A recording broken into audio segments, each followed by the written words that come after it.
Hello everyone, back again with Brexit.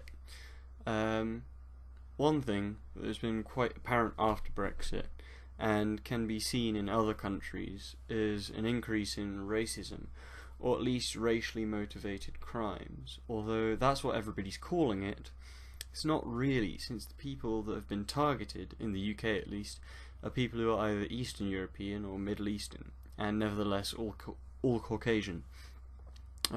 What the real problem we are seeing is that it's a conflict between cultures, and we are seeing that multiculturalism doesn't work. What does work is adopting parts of other cultures that you enjoy and are good, and leaving out parts that are bad.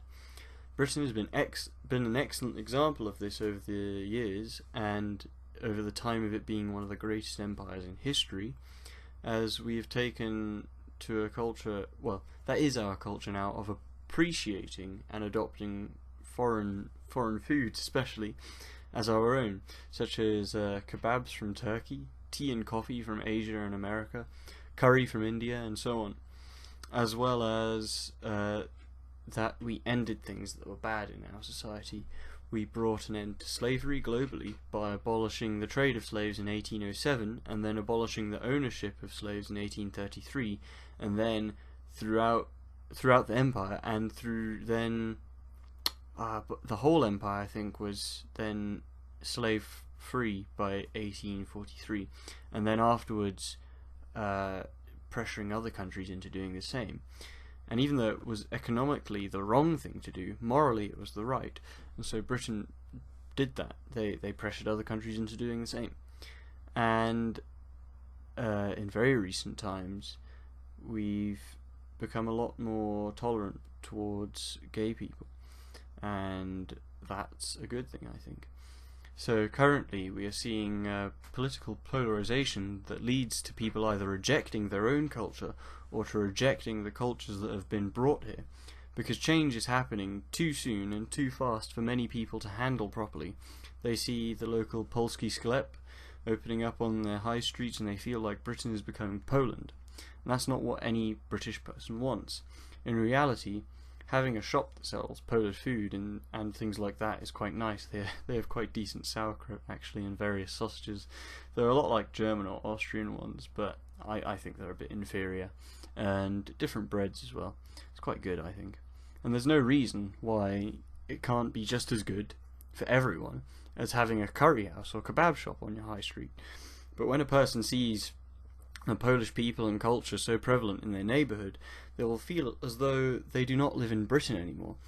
And this is why it's important for immigrants of any kind to strive to become part of the culture they immigrate into.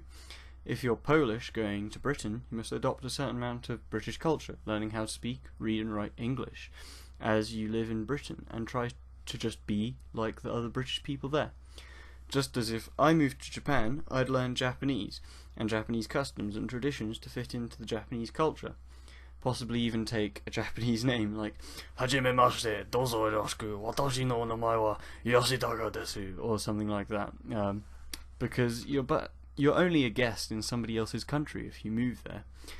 And like being a guest in someone else's house, and you should have the decency to be polite and show respect to them.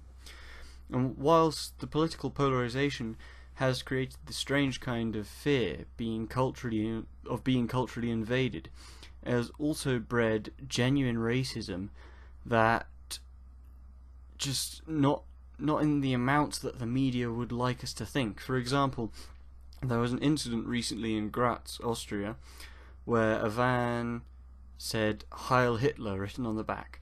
And if something like this, that doesn't hurt anyone but is moronic nevertheless, gets so much attention as to make it to the front page of the news, it shows this is pretty much as bad as it gets in terms of racism and extremism, as well as the occasional racist who goes on a shooting spree. But that's the same as what you have with Islamic extremism too.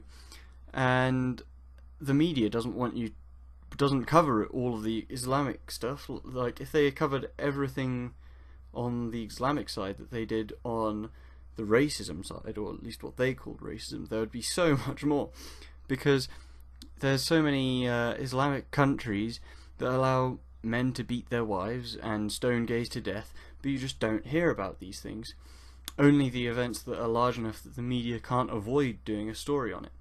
And I think one thing that the right wing doesn't do is acknowledge that there's actually a lot of Western countries, or at least European countries, that are Islamic and not regressive and don't allow these things, and that there is definitely a very good and modern form of Islam. It's just it doesn't speak up, it seems like. It's also frustrating that the media, by reporting on racism the way it does, it only perpetuates it, making it seem as though more people are racist than there actually are, and by making it seem as though they go unpunished too. So now what we're seeing is all the little troglodyte racists come out of their caves with no argument or reason, just being racist because they think it's okay, because they think they can. I think ultimately we should appreciate our individual cultures, but also see the good in others, and continue to allow our cultures to change and become better morally. I think that we should continue to be a country that doesn't tolerate racism, but also to acknowledge what problems really are without simply brushing it under the rug as racism. Because the West is good and Britain is good, and if you recognise this, we can continue to become better.